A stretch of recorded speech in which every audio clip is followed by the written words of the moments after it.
अनंत कोटि साष्टांग दंडवत ज्ञापन करता हूँ। तत्पश्चात नित्योल्लाभूषण विष्णुपाद भक्त वेदांत स्वामी महाराज एवं समस्त वैष्णव के चरण कमलों में मेरा यथायथ दंडवत प्रणाम स्वीकार हो। कल हम लोगों ने भजन रहस्य ग्रंथ से सप्तम जाम साधन विप्रलंभ की कथा श्रवण कर रहे थे, जिसमें भक्तियों ठाकुर श्रीमद् भागवत से जो श्लोक बता रहे थे, ये अपने गृह वृंदावन में पाने के लिए गोपियों की तीव्र उत्कंठा, अर्थात कृष्ण कुरुक्षेत्र से वृंदावन में पधारे। 21 नंबर श्लोक है ना। गोपियों की यह अभियोग है, कंप्लेन है, ये आप मथुरा द्वारका वृंदावन के छोड़ करके और मथुरा द्वारका में क्यों रहें? इसलिए आप पधारिए। कहाँ? अपने घर में पधारिए। इस कथा को कल हम लोग ने श्रवण किया और आपकी विरह में हम लोग सब तड़प रहे। इस कथा को सुन करके कृष्ण ने गोपियों की जो सांत्वना दी थी,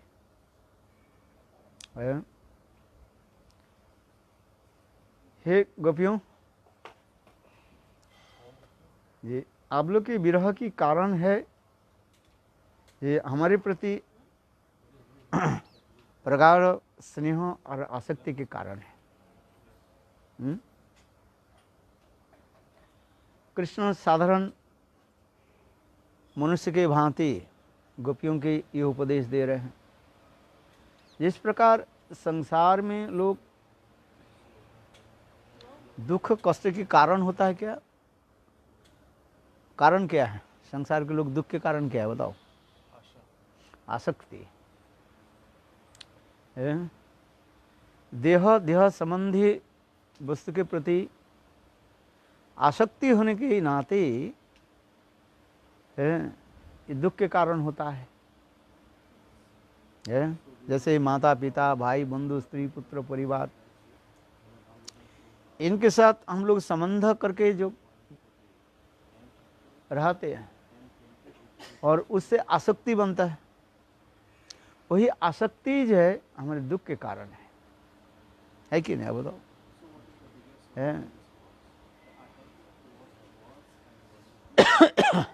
और कोई कारण नहीं है। इसलिए कृष्ण गोपियों के उदाहरण दे रहे हैं। जे जोगी लोग ध्यान आदि के द्वारा मुझे सर्वत्र दर्शन करते हैं, इसलिए जोगी ज्ञानियों के कभी दुख नहीं होता है। आज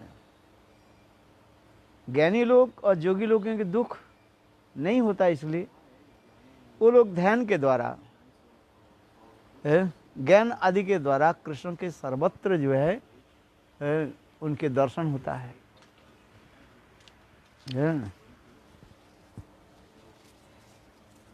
यही तो बताया गया। इसलिए भगवान ने कहा, हे गोपियों, जिस प्रकार ज्ञानी लोग जोगी लोग मुझे ध्यान करते हैं, उसी प्रकार मुझे ध्यान करो और ध्यान के द्वारा मुझे सर्वत्र तुम्हें दर्शन होगा। ध्यान के द्वारा ही सर्वत्र दर्शन होगा।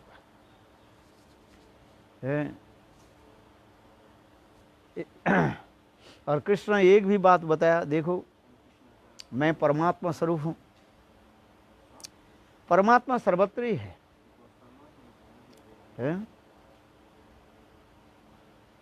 इसलिए कृष्ण इस तत्व को बताया, जिस प्रकार मिट्टी और मिट्टी के बर्तन, घड़ा,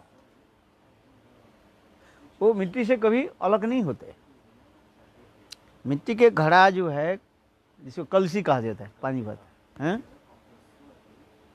उससे मिट्टी को आप अलग नहीं कर सकते। घड़ा तो एक नाम दे दिया है कि नहीं? घड़ा एक नाम दिया, किंतु वास्तव वो घड़ा जो तैयार है किससे? मिट्टी से है। मिट्टी के विकार ही वो घड़ा हो गया है, और कुछ नहीं।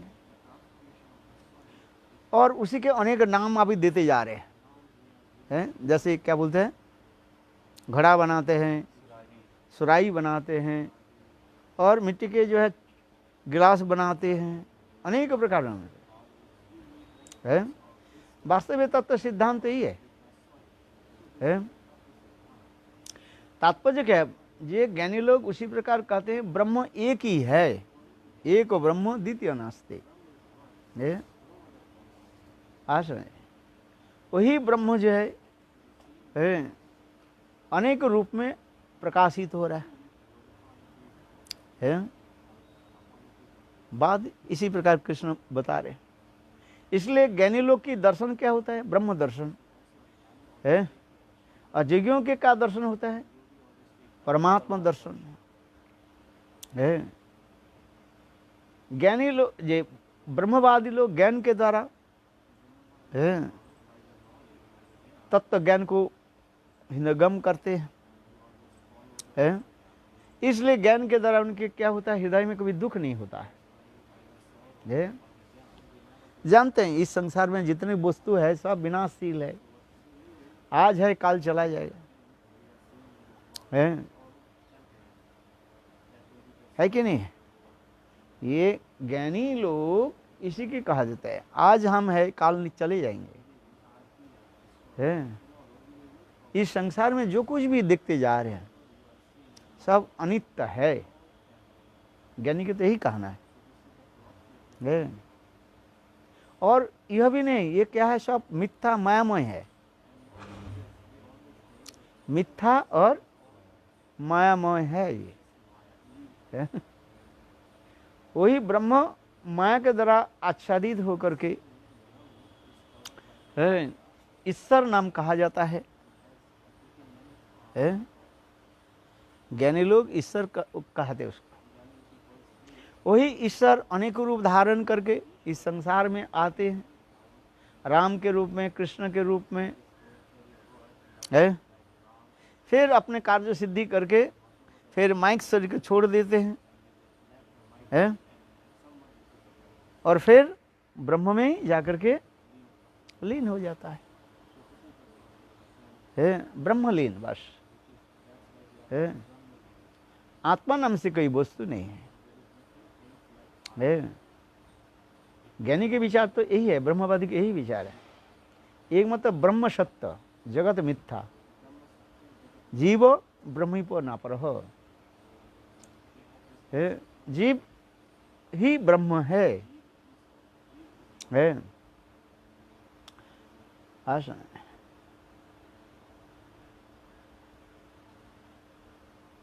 तो ज्ञानी लोग ज्ञान के द्वारा नित्य अनित्यता बोध ज्ञान कर लेते हैं,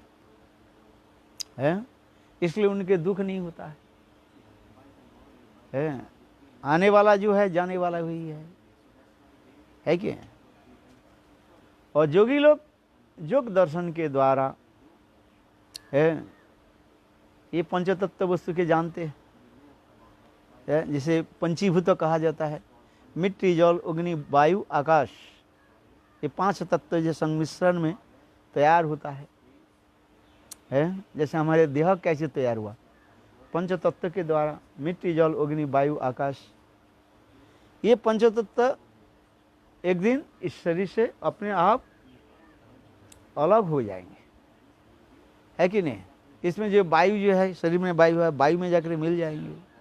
इस शरीर में जो मिट्टी जो है, मिट्टी मिट्टी में मिल जाएंगे। जल है, जल में जाकर मिल जाएंगे।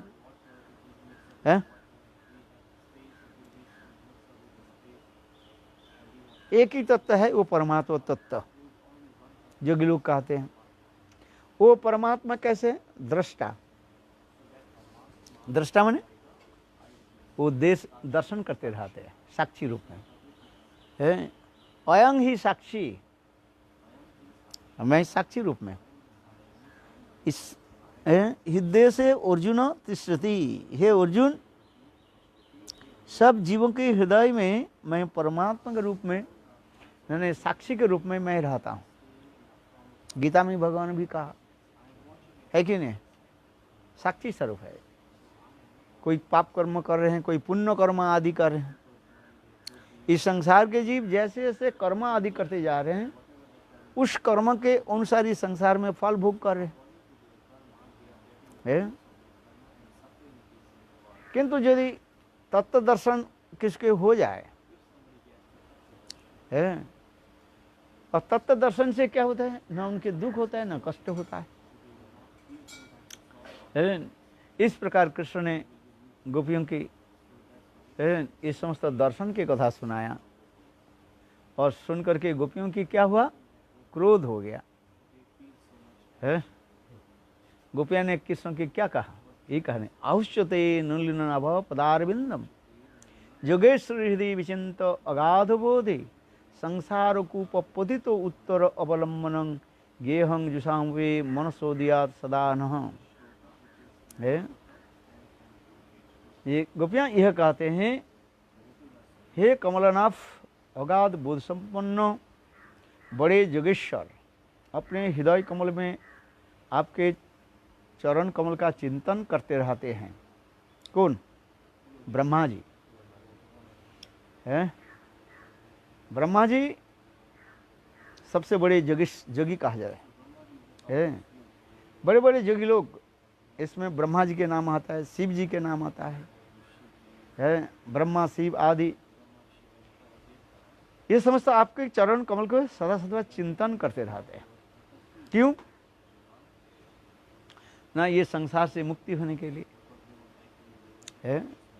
ब्रह्मा जी जीव तत्व है ना, है। शिव जी क्या तत्व है? तत्व विचार, शिव जी जीव तत्व भी नहीं है, विष्णु तत्व भी पूर्ण है नहीं, और माया तत्व भी नहीं है। तथापि शास्त्र में किसी किसी कल्पों में जीव जो है शिव के पद प्राप्त करते हैं। हाँ समझिए, जो तत्व हम बताते रहते हैं आप लोग भी जानते हो है। जैसे ब्रह्मा दो तत्व है, एक हिरण्यगर्भ ब्रह्मा होता है और एक वैराज ब्रह्मा होता है। हिरण्यगर्भ ब्रह्मा जो है वो भगवत तत्व है, वैराज ब्रह्मा जो है वो जीव तत्व है। उसी प्रकार शिव तत्व भी दो प्रकार के है, एक सदाशिव भगवत तत्व और एक शिव जो है जीव तत्व, रुद्र शिव आदि कहा गया।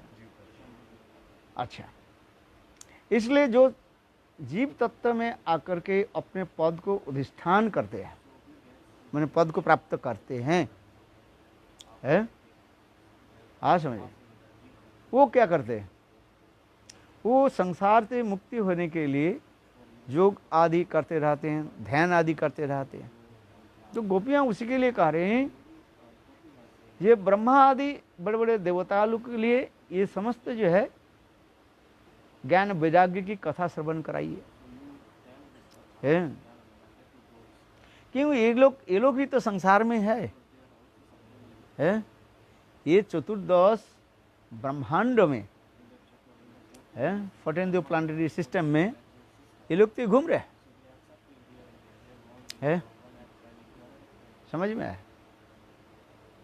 7 ऊपर के लोग होते हैं, 7 नीचे के लोग होता है।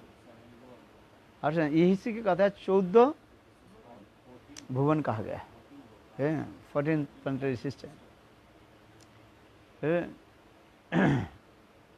तो ऐसे लोग क्या करते हैं ना, आपके चरण कमल को चिंतन करके है, एक तो अपने पद में अधिष्ठित रहता है, और दूसरी अपने इस संसार से मुक्ति कैसे हो उसके लिए चिंतन करते रहते हैं, ध्यान करते रहते हैं। इसलिए गोपियाँ कह रही हैं आपने जो हमें जो ब्रह्म तत्व और परमात्मा तत्व के बारे में जो श्रवण कराया है, नित्य अनित्यता वस्तु ज्ञान बारे में जो सुनाया है, यही तत्व आप उद्धव के द्वारा ही पत्र में लेकर के भी भेजा था और उद्धव भी हमें भी बहुत कथा सुना दिया है। फिर अभी कुरुक्षेत्र में अभी हम लोग के साथ मिलकर के ये भी सुना रहे हैं। इसलिए गोपियां आक्षेप में दुखित होकर कहते हैं, देखो आहुष्यते नीले नभ पदारविंदम जोगेश्वरी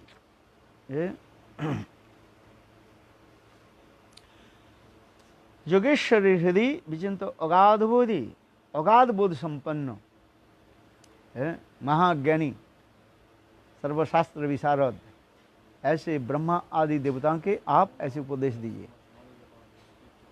वो लोग संसार से मुक्ति होना चाहते हैं, किंतु गोपियां करें हम लोग की तो एक तो हम तो मुक्ति नहीं चाहते, अनमुक्त न मुक्ति के बारे में हमको सुनना चाहते हैं और दूसरी क्या है, हमें तो एक संसार है ही नहीं है, संसार को नहीं जा है, जिनके संसार है ही नहीं है, देह स्मृति नहीं जा संसार को कहाँ था, जिनके देह स्मृति भी नहीं है तो उनके संसार कहाँ है। गोपियाँ सदा सर्वदा कृष्ण की चरण कमल के स्मरण कृष्ण की सेवा के लिए रहते हैं, वास्तविक सत्य है। इसलिए उनकी पुत्र करना तो एक तो पुत्र करना है ही नहीं है, सीधी बात। और दूसरी उनके विवाह ही नहीं हुआ, जो हम लोग गोपियों के विवाह आदि सुनाते हैं ये सब क्या है, ये सब जोगमाया के द्वारा कल्पित सब है।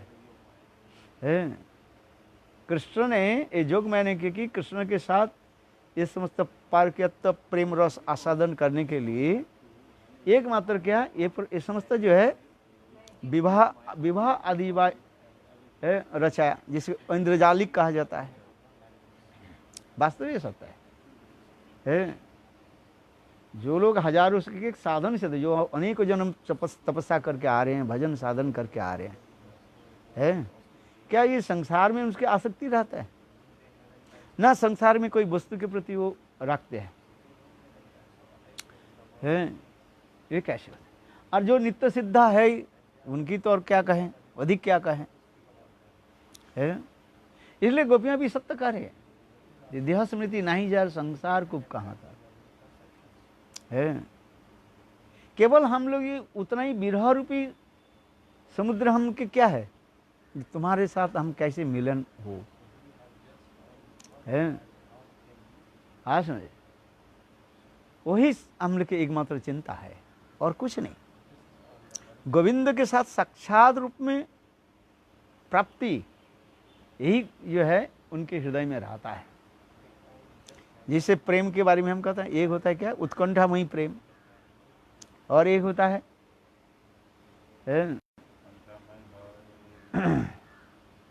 अत्यंत घनिष्ठ सखाओं के जो प्रेम होता है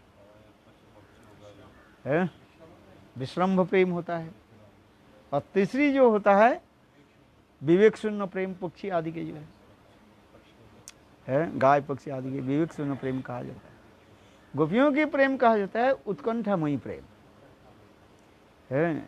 ये उत्कंठामयी प्रेम की समाधान उसी प्रकार हो सकता है साक्षात रूप में गोविंद की मिलन है।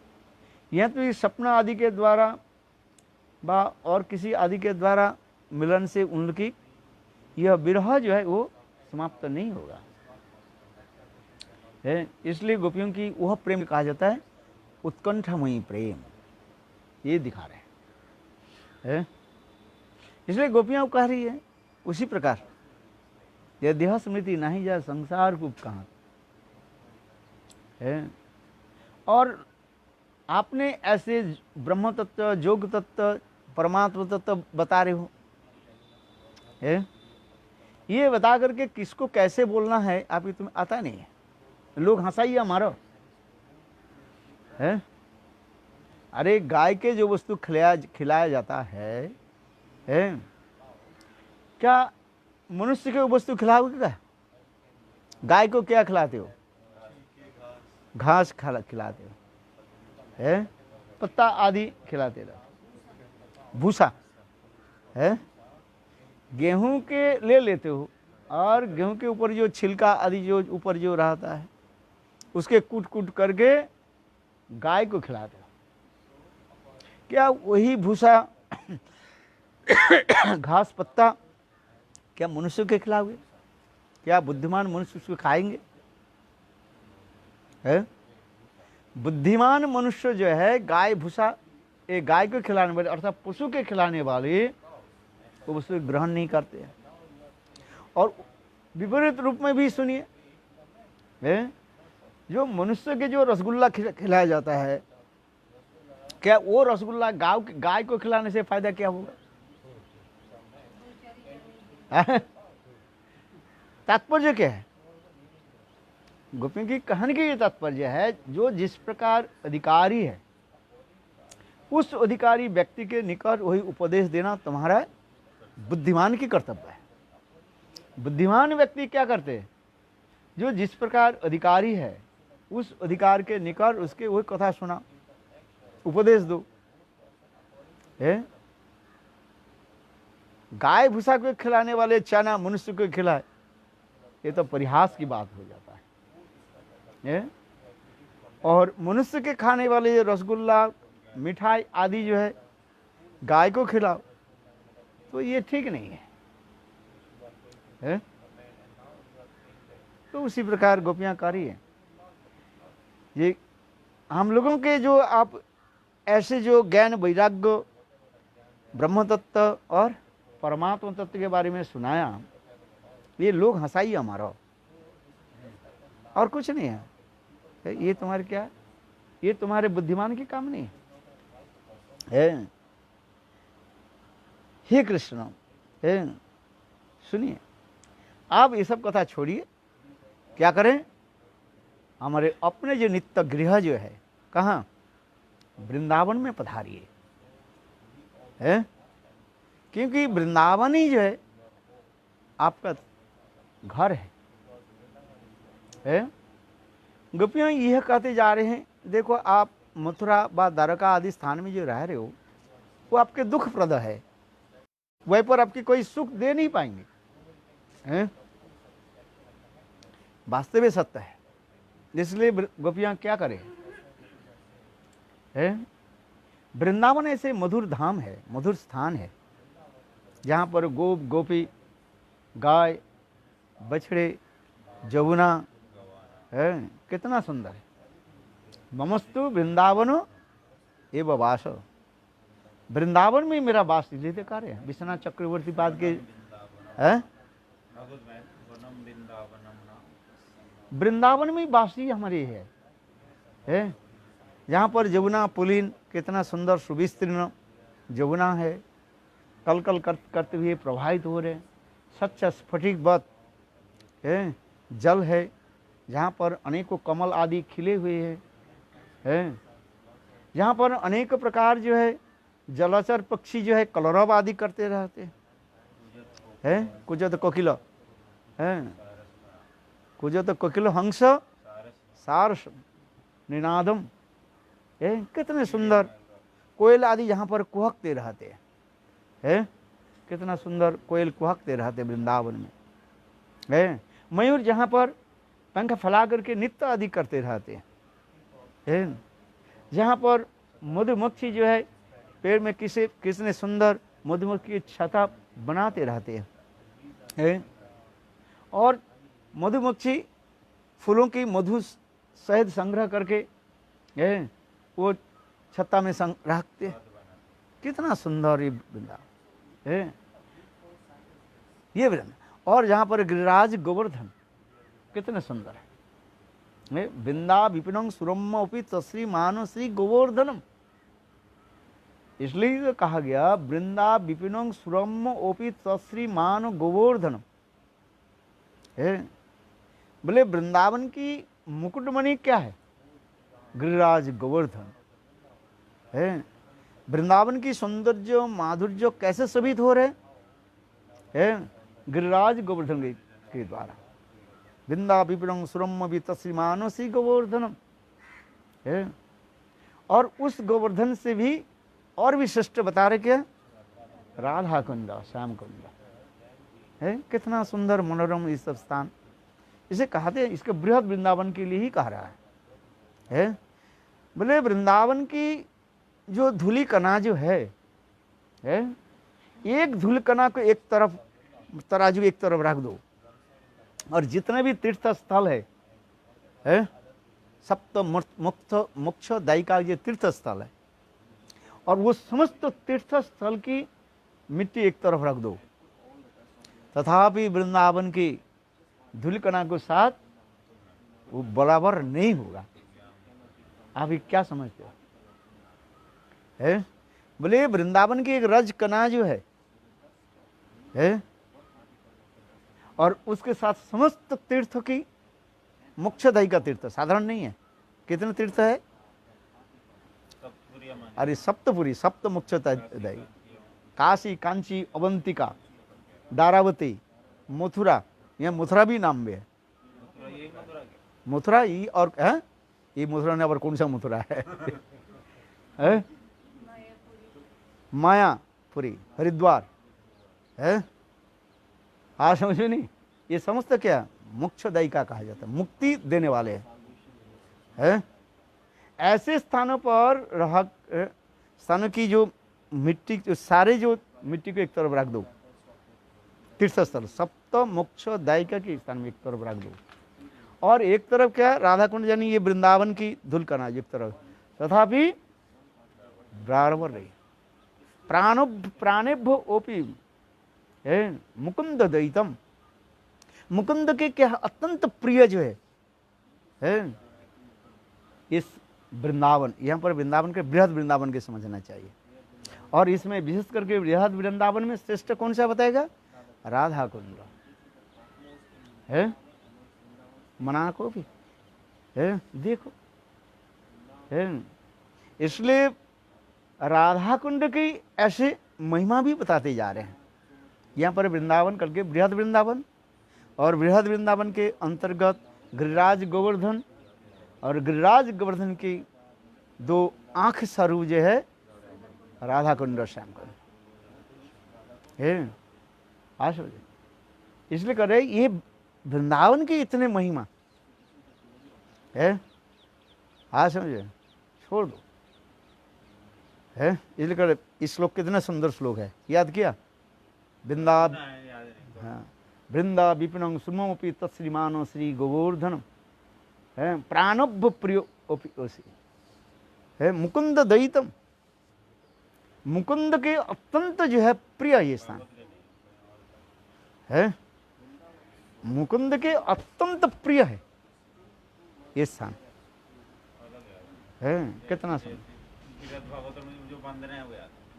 अच्छा, इसलिए ये समस्त वर्णन होते जा रहे हैं। लोग वृंदावन में जो रहते हैं, क्या अरे नहीं, ये गोस्वामी का श्लोक है, शायद पद्मावली में और किसी में होगा। अच्छा, इसलिए गोपियां यहाँ पर भी कहते जा रहे हैं, हे कृष्ण, आपके गृह कहाँ पर है? वृंदावन है। और वृंदावन में सर्वत्र स्थान राधा कुंड, जहाँ पर आप मधुर मधुर लीला आदि करते थे, शास्त्र में कहा गया है। ये वैकुंठाद जनितो वरा मधुपुरी है। अच्छा, वैकुंठ से श्रेष्ठ कौन सा है? मथुरा कहा गया। और मथुरा से श्रेष्ठ क्या है? वृंदावन है। और वृंदावन से श्रेष्ठ क्या है?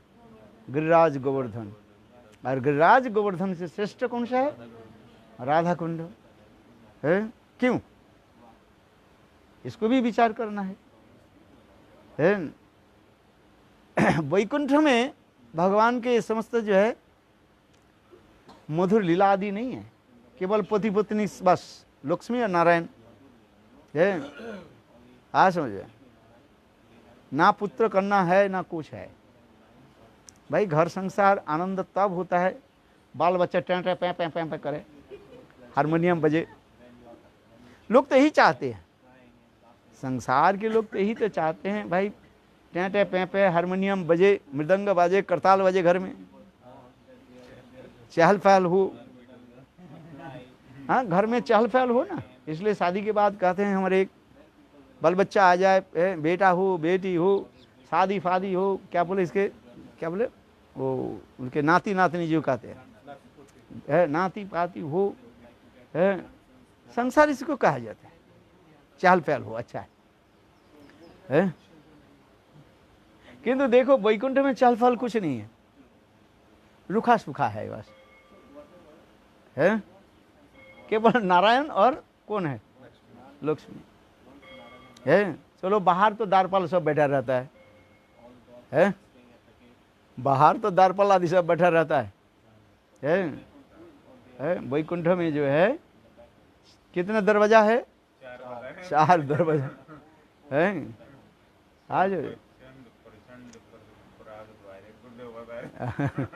ये ललित क्या इससे अपेक्षा जो कहते क्या 7 दरवाजा है उसमें? 4 ही बताए। ये तो 4 तो पश्चिम के दरवाजा बता दिए, ये 4 दरवाजा।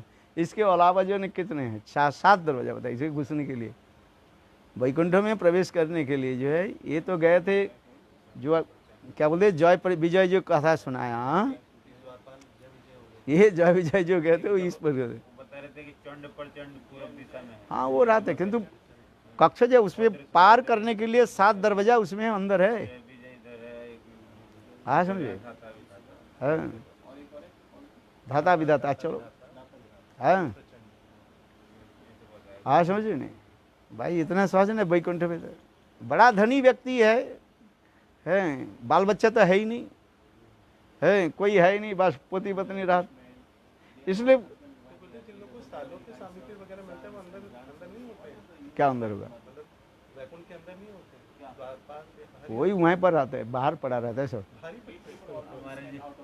वहाँ जो है और लोग जो अरे कौन है? प्रजा तो जो होगी वहाँ ऐसा कुछ होगा नहीं। कौन? जैसे विशक्सेन है, गरुड़ जी है, वो दूर बैठा रहता है, दास दासी है। किंतु अंदर महल में जो भगवान विष्णु रहते हैं उसमें कोई नहीं है। जैसे देखो आपके बाल बच्चा जो गृहस्थ होता है, बाल बच्चा है उसमें आनंद होता है, उससे आनंद कुछ नहीं है। उसमें मैंने भागवत जब भागवत में पाठ होता है उसमें आ रहा था कि जो परिकर हैं वो छोटे बड़े सब बन जाते हैं, जिस लायक सेवा है वैसे बन जाते हैं। अरे ये सब दास दसियां रहते हैं सब, अपने कोई आत्मीय तो कोई है ही नहीं ना भाई। देखो आनंद तब होता है अपने बेटा हो बेटी हो, है उनके खिलाए पिलाए, है उसके बीमार हो और उसके तब आनंद होता है भाई। ये संसार की उसी प्रकार ही है। देखो एक संसार में आपके बच्चा, छोटा बच्चा यदि एक दिन पायखाना नहीं करे, आपके क्या होगा? डॉक्टर के पास जाना पड़ेगा आपको, और ज्यादा पायखाना करे डॉक्टर के पास जाओगे। पायखाना करे तब डॉक्टर के पास जाओगे, और नहीं करे तब जाओगे बोले डॉक्टर साहब हमारे बच्चे को क्या हो गया? एक दिन हो गया काल से पायखाना नहीं करे, और पायखाना जब करता है तो डॉक्टर के पास जाता है, इसके लूज मोशन हो गया डॉक्टर। उसे बच्चा को पायखाना साफ करने में माता पिता के आनंद होता है। इस संसार के जरिए संसार में है कि नहीं? ये नहीं है जो कहते हैं, माँ को भी नहीं कहेंगे ये बच्चा तू ज्यादा क्यों पायखाना करते, ये नहीं कहेंगे। बच्चा पायखाना पेशाब करने पर माँ की सेवा करने में आनंद होता है। गुरु के लिए उसी प्रकार ही होता है। शिष्य यदि को उदम मचा है है, शिष्य के दंड दंड आदि देने में गुरु को आनंद होता है, चेस्टाइजमेंट है। आज समझे। और जो शिक्षक बिल्कुल क्या बोलता है, चुपचाप ऐसे क्या बोलते हैं, बोबा, बोबा माने बैठा रहता जड़ भरत के भांति, कहते ये मूर्ख है, इसके साथ है। कृष्ण उदम मचाते हैं, इसलिए मां जैसे के आनंद होता है, उसके डट करना, डटना, फटना, यही तो है। ब्रज और अयोध्या में ये विशेष वैशिष्ट है। रामचंद्र के कभी अभी नहीं सुना गया रामचंद्र उद्दंड आदि किया है, और माँ यशोदा उसके कभी डंट का फटका ऐसे सुना नहीं जाता है। ये देखो कृष्ण में ये विशेष वैशिष्ट है, बचपन से चोरी करना, उद्दंड मचाना है, उनकी उसी में तो एक आनंद है। वत्सल रस की एक विशेष वैशिष्ट दिखाते रहते है। जो लड़का बुद्धिमान होता है ना, थोड़ा उद्दंड होता है, और जो लड़का मूर्ख होता है वो शांत होता है। ऐसे लोग किसी लोगों की कहना है। बुद्धि तेज होती है। अरे उसकी बुद्धि तेज है ना, इसलिए तो उद्दंड है, अपनी बुद्धि को प्रयोग करना चाहते हैं। और जिसकी बुद्धि नहीं है, जैसे बैठा दो ऐसे बैठा रहे, जड़ा भरत के भांति, खिला दो खा लिया, नहीं खिला दो नहीं। वो लड़का बुद्धिमान नहीं होता है, वो लिखा पढ़ा कि मैं वो आगे नहीं बढ़ता है। आया समझे। भगवान कृष्ण में ये विशेषता दिखा बचपन से, कितना है उद्दंड, नोटी बालक, बुद्धिमान कैसे है। चलो हम जिस कहते हैं वैकुंठ में, इसलिए आनंद नहीं, इसलिए कृष्ण, इसलिए वैकुंठाधिपति नारायण हर्ष में नहीं रहती, इसलिए कृष्ण कहते हैं ना, नारायण क्या कहते हैं, नांग बसमी वैकुंठे है, न च जुग्न हृदय च मद भक्त जत्र गांधी तत्र तिष्ठामि नारायण है। घर में बैठ करके कब तक मूड मारोगे है?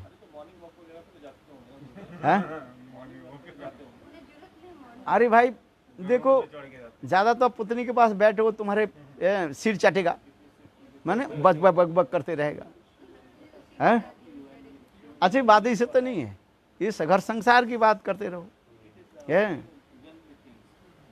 इसलिए बोले चलते हैं भाई इसलिए नारायण कहाँ चले जाते हैं, बाहर जाते हैं है, असुर मारण आदि लवे चलते रहे, व्यस्त रहते है।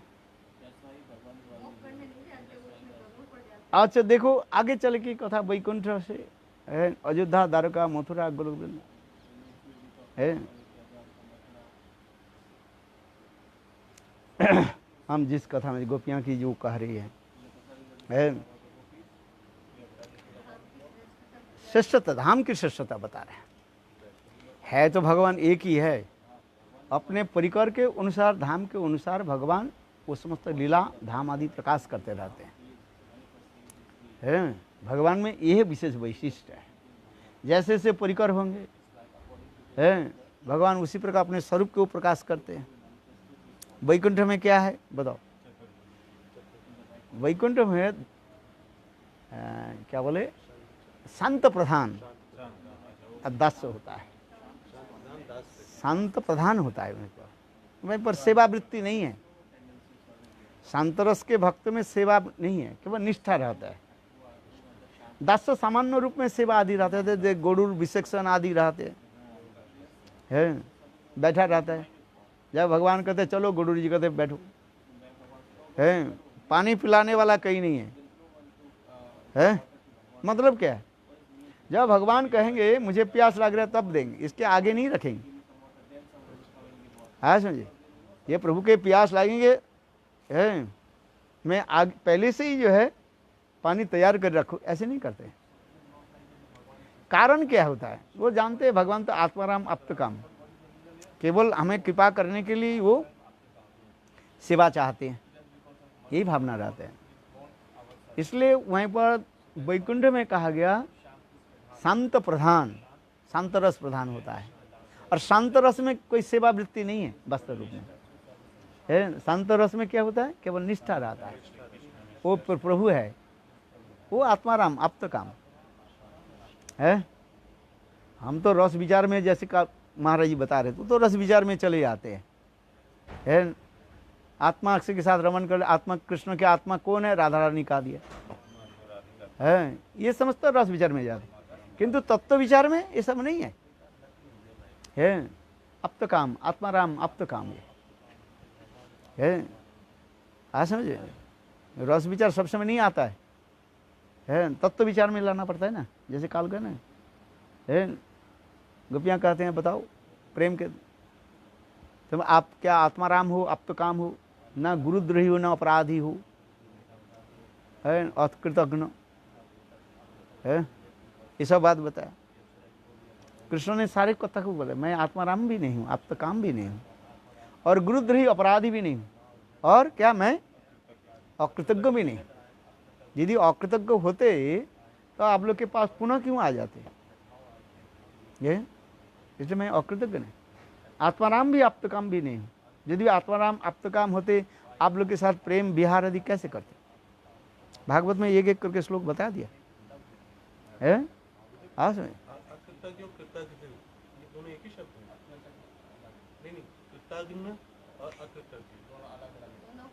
हाँ अच्छा अच्छा, थोड़ा बाद में बताएंगे, सुनो। तो इसी प्रकार गोपियाँ कह रही हैं, हे कृष्ण आप कहाँ पधारिए, वृंदावन में आइए, यही तो कह रहे हैं। वृंदावन एक रसमय भूमि कहा गया है। Vrindavan is called the land of रस, रसमय भूमि है, लैंड ऑफ रस, रस की भूमि कहा जाता है। आज जहाँ पर राधा जी चरण रखने के साथ ही साथ है, समस्त प्रकार के पुष्प आदि अपने आप क्या हो जाता है, प्रस्फुटित हो जाता है। जिनकी मुखवास से जो है भ्रमर आदि जो अपने आप गुंजान करते रहते हैं, ऐसे शास्त्र में वर्णन है। राधा जी की, ये तो राधा की सब गोपियों में ऐसी है, राधा जी की अधिक रूप में कहा गया है। आज इतने सुंदर वृंदावन की वर्णन होते जा रहे हैं। गोपी मनुष्य सब चिन्मय शरीर है ना उनके, है। चलो आगे, इसलिए कहते हैं वृंदावन में पधारिए। गोपियों की एक कहना है, आप जो मथुरा द्वारका में जो रह रहे हैं, आप दुखित है, और वास्तव रूप में कृष्ण सत्य दुखित है कि नहीं। मथुरा में रह करके कृष्ण के सुख प्राप्त नहीं हो रहा है, द्वारका में रह करके कृष्ण के सुख प्राप्त नहीं हो रहा है। रहते हैं तो द्वारका में, किंतु सदा सर्वदा वृंदावन की चिंतन आदि करते रहे। कृष्ण स्वयं निष्कपट रूप में कहा, ये मैं रहता हूँ कार्यों के लिए, है।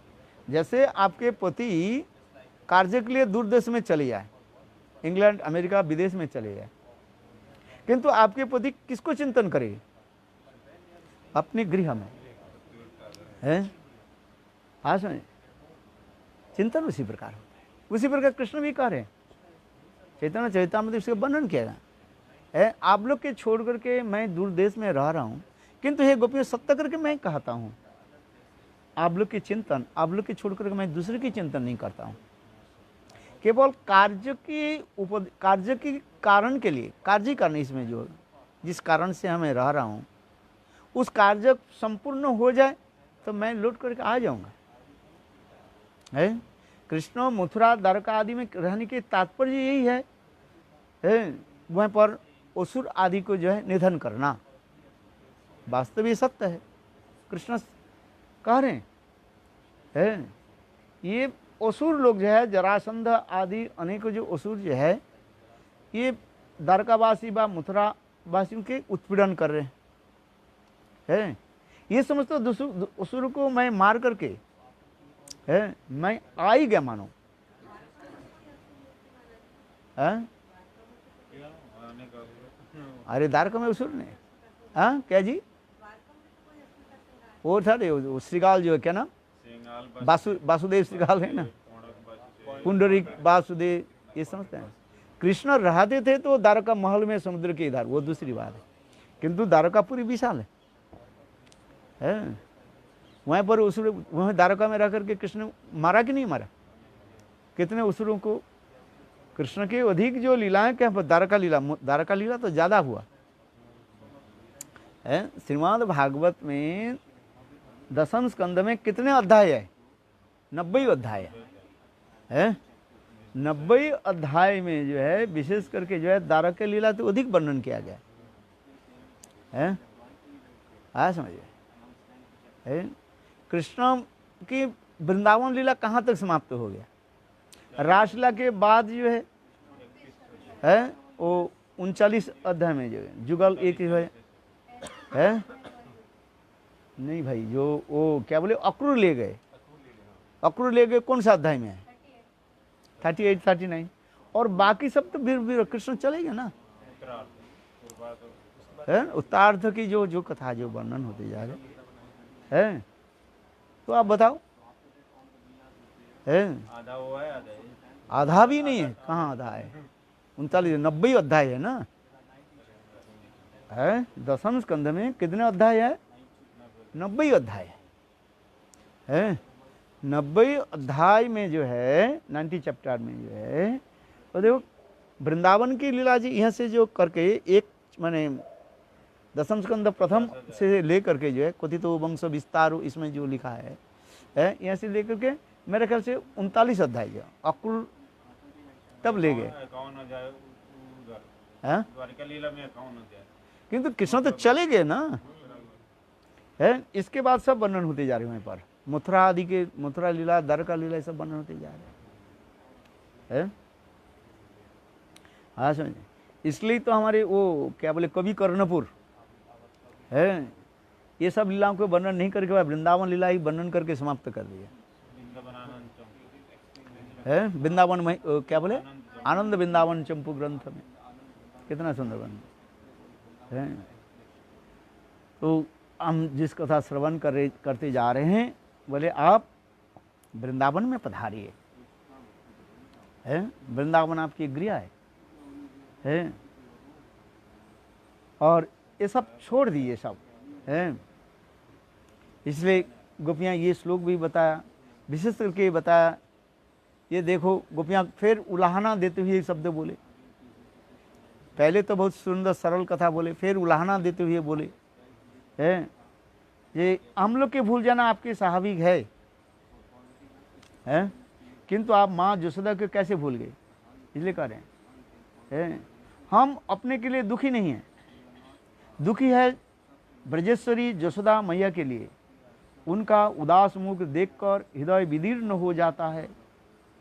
माँ यशोदा की है, जिसको तुमने माँ यशोदा जिसको पाला पोषा, ऐसे माँ को कैसे भूल गए? इस संसार में मुनि रोपी सुदुष्कर्म है। इस संसार में कोई भी व्यक्ति जो है अपने माँ के नहीं भूल सकते, ना मातृ ऋण से मुक्त हो सकता है। क्या आप अपने माँ के भूल सकते हो? आप अपने माँ के भूल गई?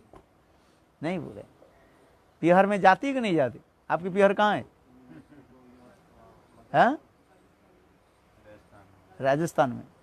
राजस्थान तो ब्रज के अंदर है।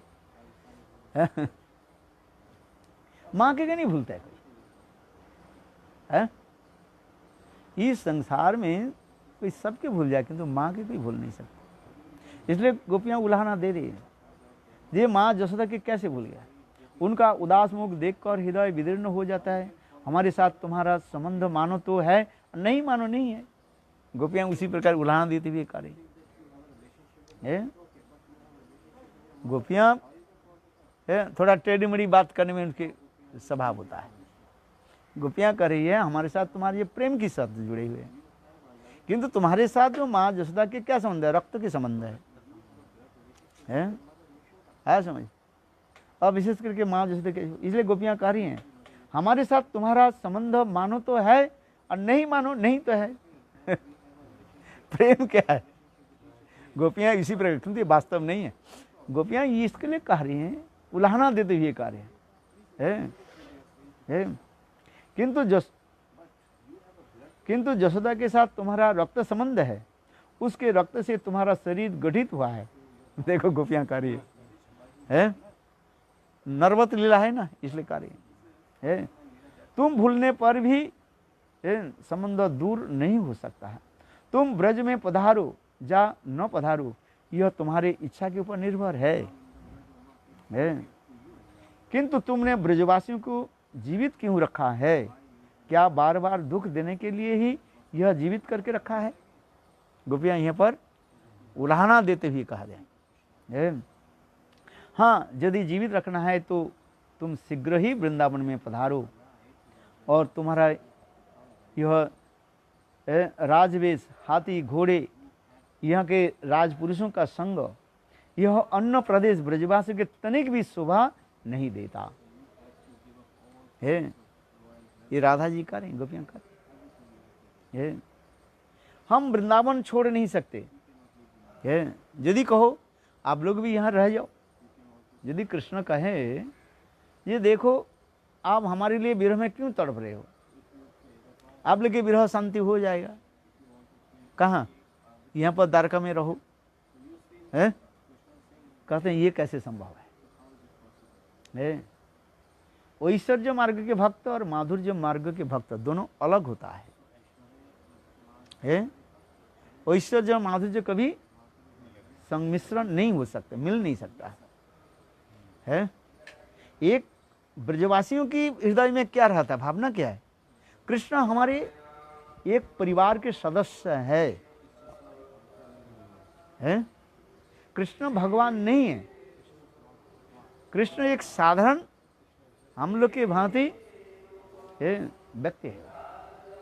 हाँ, कुछ क्या बोले वो मंत्र फंत्र क्या टोना जादू आदि जानते फानते हैं, इसलिए बड़े बड़े काम कर लेते हैं। क्योंकि नामकरण के समय उन्होंने कहा दिया, गर्गाचार्य ने कहा दिया है, ये तुम्हारे बालक जो है नारायण समगुणी है, इसलिए इनके ऊपर कभी कभी नारायण अभिष्ट हो जाता है, इसलिए बड़े बड़े कार्यों के साधित कर देते हैं। गिरिराज गोवर्धन के धारण किया, गिरिराज गोवर्धन के धारण करना इस साधारण मनुष्य होता है। हम 5 किलो वजन उठा नहीं सकते हैं आज। और गिरिराज गोवर्धन के 7 दिन 7 रात बाएं हाथ में छोटे अंगुली में धारण किया कि नहीं किया बताओ है? तो ब्रजवासी लोग ने साक्षात रूप में दर्शन किया, तो इसे विश्वास कैसे किया? ये कहते कृष्ण धारण नहीं किया, कौन धारण किया? नारायण। नारायण उनमें अभिष्ट हो गया है। आज ये ब्रजवासी की भावना रहता है। और अलग अलग लोग अलग अलग कहते हैं, जैसे सखा लोग कहते हैं साले तू अकेला धारण किया, हम लोग तो डंडा लगाए कि नहीं, गर्ग समिति से वर्णन है और पुराण में वर्णन है। तुम डीग हाँकते रहते हो है। कृष्ण कभी कभी सखाओं के भी डीग हाँकते रहते। देखो मैंने जैसे मैंने इसके ऊपर अघासुर को मार दिया, तो बोले पुत्र है, बोले तू क्या एक अघासुर को मारा था क्या? हम तो घास काटते काटते कितने सांप को काट देते सांप को भी मार दे, तो तुम कौन सा किया कर दिया है? गिरिराज गोवर्धन ने कर दिया। अरे गिरिराज गोवर्धन तो ये पत्थर के उठाना कौन सा बड़ी बात है? साली क्या बताओ, वो गिरिराज गोवर्धन तू सब उठाया थोड़ी अकेला, हम लोग तो सब बांस लगाया कि नहीं लगाया? आप चित्रपट में देखते हैं ना, सबके बांस लगा हुआ है। हम लोग भी तो रक्षा किया है, तो तुम कौन सा बड़ी बात बताते रहते हैं? तुम भगवान थोड़ी हो है? देखो शक्कर रस में, वत्सल रस में बिल्कुल जो है विश्वास नहीं है ये कृष्ण भगवान है। इतना जो उनके पास जो अंतरंग जो है भावना है? और गोपियां तो और भी 2 अंगुली बड़ी कहते, बस कृष्ण कहते हैं मैंने कहा तू थोड़ी रखा, वो तो हमारे राधा जी अपने दृष्टि के द्वारा ही रख दिया। बातें सत्य है, तत्व में तो बात सत्य कहा जाता है। शक्ति के शक्तिमान अपेक्षा शक्ति के ही द्वारा ही तो होता है सब। राधा जी सर्वशक्ति है। राधा जी कहते हैं हे गिरिराज गोवर्धन, थोड़ी सी हिल भी गए, गिरना तो बहुत दूर की बात है? तो तुमको मैंने क्या करूँगा, जला करके छाई भस्म कर देना है। राधा जी ऐसी करती है। जब कृष्ण कभी कभी सखियों के निकट डिग हाँकते रहते हैं, बड़प्पन करते रहते हैं, है कृष्ण के स्वभाव है बड़प्पन करना है। हाँ समझे, तो गोपियां कम नहीं है, बड़प्पन करते रहे। बोले तुम क्या किया है, तो तुम थोड़ी गिरिराज गोवर्धन करो। देखो कहने की तात्पर्य ब्रजवासियों के हृदय में ऐसे शुद्ध प्रेम है, शुद्ध प्रेम है जहां पर किसी प्रकार से ऐश्वर्य मिलावट नहीं है, विशुद्ध निर्मल प्रेम है। जिस विशुद्ध प्रेम होने के नाते कृष्ण के भगवत्ता के देख करके भी भगवान नहीं मानते है। इस जगत में भी साधारण देखते, आपके बेटा जी राष्ट्रपति बन जाए है, आपके बेटा क्या नाम है वृंदावन, राष्ट्रपति उसको बन जाए, क्या आप उसको प्रणाम करोगे? करोगी आप? क्यों? सब लोग सैल्यूट, बड़े बड़े लोग है, प्रधानमंत्री से लेकर के जितने बड़े बड़े राष्ट्र के प्रति है, राष्ट्रपति है। राष्ट्रपति जब आते हैं सब उसके सम्मान देते हैं, प्रधानमंत्री से लेकर के सब आसन से खड़े हो जाते हैं, सैल्यूट मारते रहते हैं। आप वहीं पर भी बैठे रहे, क्या आप भी सैल्यूट मारोगे क्या? बालक है कि क्या है, अभी इसकी बुद्धि अकल भी नहीं हुआ। कहते आप ये खाते नहीं ठीक से, काम है सब समय काम में लगे रहते हैं, चाय नहीं पीते हैं। आप कहोगे नहीं, संसार के लोग कहते ना ये, अरे इतने समय तक चाय दिया, चाय दे करके गए, बस दूध दे करके गए, और ये इतने काम में व्यस्त रहते हैं। आप उसको कहेंगे अरे तुम चाय नहीं पिया, तू तार ये भी बात करेंगे, कहेगे नहीं? अरे तुमने अभी तक चाय ये नहीं पिया, दूध नहीं पिया है, कृष्ण ऐसे तो बोलोगे नहीं बोलोगे है। फिर आपको क्या, वो कलम लेकर थे, चाय ये पी लो, दूध पी लो, पानी पी लो है। किंतु देखो साधारण जो है नकर फकर जो है वो ऐसे कहेगी, हाँ इतना इतना कहेंगे सब आप ही पान कर लीजिए, इतना ही तक है। किंतु देखो उनकी माँ आकर के क्या करेगी, हाथ से कलम छुड़ा लेगी है, उसके किताब को ऐसे कर देंगे, बात जो की बोलते है रख यहीं पर है, दूध पे। देखो कितना माने लौकिक सद्बंध प्रीति होती, इस जगत में भी दिखा जाए तो उसी प्रकार ब्रजवासी लोगों के ये लौकिक, इसी के कहते लौकिक सद्बंध प्रीति है। इसी के इस जगत में जो हम लौकिक सद्बंध प्रीति जो कहते हैं, इसी का इतना ही तो है, किंतु उससे ना जाने कितने कटिगुण लौकिक सद्बंध प्रीति रहता है, हम अनुमान नहीं कर सकते है। देखो कितना सुंदर है। और गोपियों में और भी, प्रिया यदि मान करी करे भत्सन वेद स्तुति हुई ते मोर हरि बोल है। इसलिए ब्रजवासियों की एक विशेष वैशिष्ट, इसलिए गोपियां तो कह रही है। ठीक है, आमले के साथ प्रेम तो क्या, ये कोई बात नहीं है। माँ जसोदा के कैसे बोल गए तो बताओ, ये सब उल्हाना युक्त बात कहा जाता है, टीजिंग समझते हो है, दिक्कत है।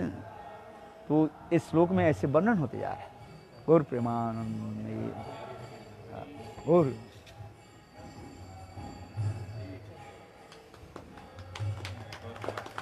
है।